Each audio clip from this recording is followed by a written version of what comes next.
imam besar. Artinya jika ada orang menggelari komunitasnya, imamnya disebut imam akbar, jika sah. Tidak perlu kita gelisah dengan itu gelar. Dan pemberian gelar semacam itu adalah ada contoh di para ulama-ulama, karena memang mereka adalah imam, pengikutnya banyak. Jangan sampai kalau kita melihat orang yang punya gelar yang merupakan gelar kebesaran, kita tidak setuju, tidak ada alasan syar'inya, hanya karena hati kita yang kotor misalnya. Kalau Anda tidak memanggilnya, ya sudah, tanpa harus marah dong. Saya hamba Allah dari Jember mau bertanya, karena ada beberapa orang yang berkata seperti ini, Bu ya. Kenapa membenci Syiah tapi bawa embel-embel Syiah? Contohnya, salah satu Habib disebut imam besar. Embel-embel imam besar sama kayak orang Syiah. Terus mengkultuskan Habib sampai memuja-muja berlebihan. Lalu ada tokoh agama yang kemarin bilang, cukup sebut saja Syarif atau Sayyid untuk keturunan Sayyidina Hasan dan Sayyidina Husain. Mohon penjelasannya bagi saya yang awam, Bu ya. Karena beberapa orang bilang dengan melakukan seperti itu, lantas apa bedanya dengan Syiah? Terima kasih, Bu ya. Bismillah. Jika ada kesamaan istilah di dalam Syiah dan ahli sunnah, bukan berarti kita menjiplak. Syiah sendiri, Syiah ada istilah imam dan sebagainya. Di dalam akidah ahli sunnah ada istilah imam itu biasa disebut. Jadi tidak serta-merta kalau kita mengatakan imam lalu kita menjadi Syiah. Oh tidak. Imam, imam besar, istilah itu wajar. Kalau di Azhar ada al-imam al-akbar, kemudian juga di dalam bermadhab itu ada, tapi tidak semuanya digelar imam, imam besar, seperti imam a'dham, imam Abu Hanifah, tapi tidak disematkan kepada, tidak digunakan untuk imam Syafi'i, biarpun imam Syafi'i juga tidak kalah besar, ibaratnya begitu. Jadi begini maksudnya, menggunakan istilah itu tidak ada masalah, dan juga bukan sebuah yang berlebihan, karena bisa jadi seorang dianggap sebagai imam besar atau imam akbar seperti di Azhar, itu adalah bisa saja kelas dunia, bisa saja di kelas komunitasnya, dan sah saja orang menggelari yang demikian itu. Artinya jika ada orang menggelari komunitasnya, imamnya disebut imam akbar, jika sah. Tidak perlu kita gelisah dengan itu gelar, karena namanya adalah imam besar di kalangannya, di bawahnya ada imam-imam di bawahnya. Dan pemberian gelar semacam itu adalah ada contoh di para ulama-ulama, karena memang mereka adalah imam, pengikutnya banyak, ya seperti di Azhar, imam akbar, imam Abu Hanifah, imam a'dham. Jadi yang perlu kami tekankan di sini, jangan sampai kalau kita melihat orang yang punya gelar yang merupakan gelar kebesaran, kita tidak setuju, tidak ada alasan syar'inya, hanya karena hati kita yang kotor misalnya. Ada orang dulu digelari tuan guru, saya nggak mau. Kenapa? Tuan guru suka-suka, wong gurunya tuan guru. Ada santri menggelari gurunya guru besar, ya sah saja wong gurunya kok. Bahkan kita bangga kalau ada santri mengagungkan gurunya. Biarpun guru belum tentu mau disebut guru besar, tapi sah saja. Kita tidak usah gelisah. Guru besar apaan? Kampung kecil aja guru besar. Loh, urusan dia kok, dia mengagungkan, kok sah-sah saja. Jangan sampai kita mandang dengan ngiri. Terserah dia digelari guru besar, imam besar, tuan besar, itu kan punya komunitas masing-masing. Itu istilah untuk kelompoknya. Kalau Anda tidak memanggilnya, ya sudah, tanpa harus marah dong. Ibaratnya begitu, tanpa harus dibandingkan dengan ngapain digelari tuan guru? Ah, apaan? Ya tidak usah, terserah. Jangan panggil tuan guru. Panggil syekh atau alim, terserah Anda memanggilnya. Tapi tanpa harus Anda menyalahkan pemberian gelar kepada orang yang diagungkan dan dibesarkan. Ini adalah masalah pemberian. Maksudnya kami ingin menghindarkan siapapun. Jangan kalau ada orang digelari, misalnya ada syekh, syuyukh. Apaan tuh? Tuan guru. Apaan tuh? Ada apa kok kita kok marah-marah dengan gelar-gelar? Dan itu gelar sah, gelarnya hamba Allah semuanya itu. Syekh syuyukh gelar hamba Allah. Tuan guru gelar hamba Allah. Gelar kemuliaan. Profesor, doktor dan sebagainya seperti itu. Ada orang nggak pernah gelar doktor, nggak pernah, tapi digelar profesor sama gitu. Kenapa? Saking cerdasnya profesor. Yang lain profesor apa ini? Saya aja punya profesor nggak sebut-sebut. Lu suka-suka dia. Dan dia bukan ente membohongi publik, bukan. Dia ingin mengagungkan. Apalagi tidak ada hubungannya dengan gelar akademi. Adalah gelar yang diberikan kepada orang yang dicintainya. Maksud kami, wahai hamba Allah, ayo kita yang adil di dalam memandang. Kalau ada orang membesarkan gurunya, ya biarkanlah. Itu sebuah kebanggaan. Jangan sampai ada murid tidak mengagungkan gurunya. Yang nggak benar ini, yang nggak benar catat. Saya mengagungkan guru saya, merendahkan yang lainnya. Saya beru imam besar, itu imam kecil. Itu baru salah. Saya menganggap guru saya adalah imam besar. Tapi saya biasa pandang yang lain juga imam besar. Dan mengikut madhab Syafi'i nggak pernah gelisah di saat madhab Hanafi mengatakan Imam Abu Hanifah Imam A'zam. Bahkan biasa kok ulama Syafi'i mengatakan Imam A'zam Abu Hanifah. Biasa. Artinya ayo, kita yang lega hatinya. Jangan sampailah begini jadi masalah. Kok gampang banget kita tersulut masalah. Dulu adalah ada yang tuan guru. Apa tuan guru? Gombal tuan guru. Ngapain marah? Ada gelar lagi ini. Guru besar marah lagi. Subhanallah. Kenapa kok kita sering dikuasai dengan emosi yang semacam itu? Yang digelari dengan imam besar dan karena pengikutnya banyak, ya sah saja. Ya kita berdoa semoga itu adalah benar dan membawa maslahat. Kalau Anda tidak mau karena Anda berbeda dengannya, bukan berarti Anda harus marah-marah. Cukup saja Anda tidak usah panggil, selesai. Tanpa harus mempermasalahkan gelar yang diberikan oleh pengikutnya atau orang yang mencintainya atau orang mengaguminya.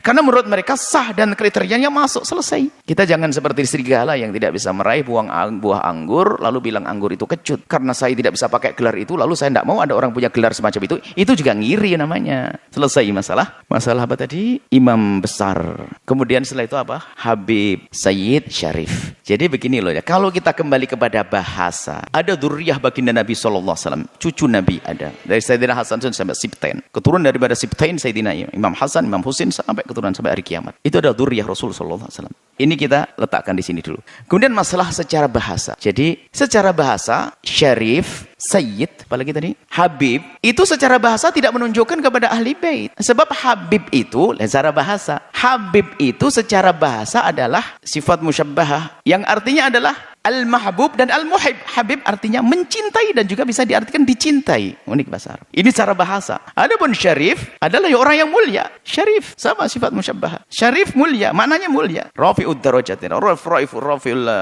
makanati. Orang yang tinggi makanahnya adalah Syarif. Makanya siapapun bisa digelar secara bahasa ini Habib karena dia mencintai atau dicintai. Syarif karena dia punya kemuliaan, atau Sayyid yang mengungguli yang lainnya atau memiliki. Itu secara bahasa. Tapi kalau sudah menjadi istilah, beda. Dan istilah ini adalah setiap kaum kadang punya istilah. Misalnya daerah Hadramut, itu Habib itu adalah sudah menjadi istilah untuk dzurriyyah Nabi. Sah. Maka di saat menyebut keturunan Nabi dengan Habib, sah. Di Mesir sana istilah Syarif, Asraf, sah. Di tempat lain istilah Sayyid juga sah. Karena menjadi istilah. Kalau bahasa beda istilah. Kalau bahasa secara bahasa maknanya tadi jelas. Kalau sudah menjadi istilah ya sah.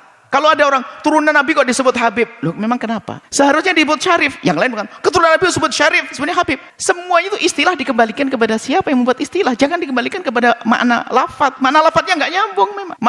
Makna lafaznya, makna lafzinya, semua orang bisa. Semua orang bisa disebut Habib, bisa disebut Sayyid. Anta Sayyid, Sayyidi tuanku, bosku. Anta Habibi, anta kan cintai Habib. Itu dari secara bahasa. Tapi kalau sudah menjadi istilah, maka maknanya Habib istilah. Digunakan gelar untuk dzurriyyahnya Nabi SAW. Syarif istilah bagi yang menggunakan, digunakan untuk dzurriyyah Rasulullah SAW. Sayyid istilah digunakan untuk Nabi. Ini bukan secara bahasa. Oh, kita naik bus kalau negeri Nabi Sayyid. Oh Sayyid. Oh langsung saya jadi dzurriyyah Nabi. Oh enggak, itu secara bahasa. Bukan. Ya tolonglah, ini kadang-kadang orang main bahasa membingungkan orang. Sudahlah, Habib di Indonesia adalah dzurriyyah Nabi SAW. Kalau kita memanggilnya Syarif juga sah, memanggil Sayyid juga sah. Karena itu sudah menjadi istilah. Jadi gelar Sayyid, Syarif itu adalah dzurriyyah Nabi SAW. Adapun dalam hadis isyarat ada dari Nabi, misalnya waktu menunjuk Sayyidina Hasan, waladi hadza sayyidu syababi ahlil jannati, misalnya anakku ini Hasan ini akan menjadi pemimpinnya pemuda-pemuda ahli surga, misalnya itu. Atau waktu menyebut Sayyidina Husain minni wa ana minhu, ahabballahu man ahabba Husaina, ahabballahu man ahabba Husaina. Semoga Allah mencintai orang yang mencintai Husain. Ahabba istilah. Makanya orang Hadramut menggunakan Habib, ada isyarat sini. Ahabbahu, harus dicintai. Sayyid tadi ada Sayyidu syababi ahli jannah. Jadi waktu memberi gelar itu pun juga ada dihubungkan dengan makna yang ada. Jadi yang jelas kalau sudah Sayyid sebagai istilah, Habib istilah, Syarif istilah, jangan dikembalikan ke bahasa. Kalau waktu ngomong secara bahasa babnya beda. Kalau saya nyebut keturunan Nabi, Sayyid, Habib, Syarif sah. Secara makna istilahi karena itu adalah mengarah pada dzurriyyah Nabi SAW. Apakah keturunan Sayyidina Hasan atau Sayyidina Husain? Memang sebagian membedakan Sayyidina Hasan Syarif, Sayyidina Husain ini beda. Itu adalah pembedaan saja dan suka-suka orang. Yang jelas Yang dimaksud mereka itu adalah dzurriyyah Nabi sallallahu alaihi wasallam. Kemudian setelah itu, nasihat untuk semuanya, nuhibbukum fillahi. Kami mencintai Anda semua karena Allah Subhanahu wa taala. Kami ingatkan, segala sesuatu yang ada hubungannya dengan Nabi hendaknya kita berhati-hati. Jangan sampai kita punya ungkapan yang menyakitkan cucu-cucu Nabi atau pecinta cucu Nabi. Di saat kita sudah bicara tentang habaib, tentang syarif, tentang sayyid, hati-hati. Jangan sampai dengan nada perendahan, nada ngolok, nada ngejek. Itu cucunya Nabi, sebab itu sudah menjadi istilah. Disebut habib, itu istilah cucu Nabi. Disebut syarif, istilah cucu Nabi. Kalaupun Anda tidak cocok di dalam urusan politik dengannya, pemikiran dengannya, bukan berarti harus Anda rendahkan. Anda berbeda, diskusi, debat, iya. Tapi bukan berarti merendahkan, karena ada istilah itu nyambung ke Rasulullah. Jangan, wah Habib apa, Habib. Hati-hati. Di saat diberi gelar Habib, itu adalah karena sisi sambung ke Rasulullah. Yang tidak punya sambung tidak digelar itu. Secara istilah. Maka ayo kita jaga hati kita. Kita punya urusan dengan Nabi loh ya. Jangan sampai kita ngaku cinta Nabi, umat Nabi, akan tapi kita tidak bisa menghargai cucunya. Kalau ada cucu yang tidak sesuai pemikirannya dengan kita, bukan berarti kita harus merendahkan gelar yang nyambung kepada Nabi. Ya tetap saja dia adalah Habib, maknanya adalah dzurriyyahnya Rasul. Kalau ada yang bermaksiat, ada salah, ini babnya beda. Hati-hati urusan dengan Rasulullah ini. Maka kami ingatkan, mungkin ada saudara-saudara yang kami cintai, ya mungkin karena gesekan masalah politik atau masalah-masalah sesuatu, lalu dengan para habaib atau para sadah atau para asyraf, itu urusan-urusan itu sampai sebatas itu saja. Bukan langsung kita menodai, mencela kehabaibannya, kesyarafannya atau kesayitannya. Kenapa? Itu sudah mengarah kepada kedengkian, kepada dzurriyyah Nabi sallallahu alaihi wasallam. Cukuplah kita, wah saya tidak cocok dengan dia, ya tetap gelarnya aja. Di kemarin lagi cocok disebut Habib ini, giliran marah langsung. Lu nggak boleh begitu, tetap saja. Kalaupun Anda tidak setuju kesalahan, salah tetap. Karena sampai kapanpun dia tetap dzurriyyah Nabi sallallahu alaihi wasallam. Ada pun masalah salah, dia manusia misalnya, nggak cocok saya dengan dia. Tapi tolong, ini risalah cinta untuk Anda semuanya, supaya Anda tidak gagal untuk menuju pada Rasulullah. Anda harus sampai kepada baginda Nabi. Maka segala sesuatu yang ada urusannya dengan baginda Nabi, hendaknya kita waspada dan hati-hati. Khususnya berkenaan dengan dzurriyyahnya Rasulullah sallallahu alaihi wasallam. Ini saja. Dan kami mohon maaf, mungkin yang karena ini pertanyaan dari masyarakat ini, biasanya ada sangkut pautnya dengan orang, kemudian ada orang berkata, kami mohon maaf dengan siapapun yang telah mengucapkan atau membahas masalah habaib atau tadi masalah imam besar, yang ini bukan kami membantah Anda. Biasanya ada yang menggunakan YouTube ini adalah Buya membantah. Oh enggak, kami tidak bantah-bantahan. Kami menjelaskan. Kalau Anda berbeda dengan kami, memang tidak selamanya orang harus sama. Tapi tidak perlu kita bermusuhan. Jadi ini saya tidak membantah omongan Anda yang masalah tadi. Karena ini pertanyaannya ada orang ngomong, ada tokoh ngomong. Kami tidak menghantam mereka. Tidak. Kami menjelaskan agar semuanya kembali kepada yang semestinya. Supaya tidak ada penggelabuan, tidak ada penipuan, tidak ada fitnah. Kami jelaskan. Dan mungkin juga yang mengatakan tadi, yang mengingkari istilah imam besar atau yang beda-bedakan tentang syarif, itu karena mereka belum tahu tentang hal ini. Jadi ya tidak ada masalah, wajar. Orang tidak semuanya harus tahu kok. Orang tidak semuanya harus tahu. Kalau tidak tahu selesai. Oh gitu. Terutama masalah syarif kemudian sayyid habib itu maknanya begitu. Selesai sampai di situ. Insya Allah ahli insaf semuanya. Mohon maaf ya. Jangan sampai diadu. Kadang-kadang ini langsung kepada yang ngomong, Buya dijajar. Buya ini syekh ini diantem sama Buya. Innalillah. Tolong menggunakan YouTube kami, tolong gunakan dengan adab. Kami tidak membuat musuh kepada siapapun. Tugas kami adalah yang kami tahu, kami jelaskan. Dan jika kalimat kami menyakitkan, saya manusia seperti yang lainnya, maka kami mohon maaf. Selesai. Nuhibbukum fillah, kami cintai Anda karena Allah. Wallahu a'lam bishawab.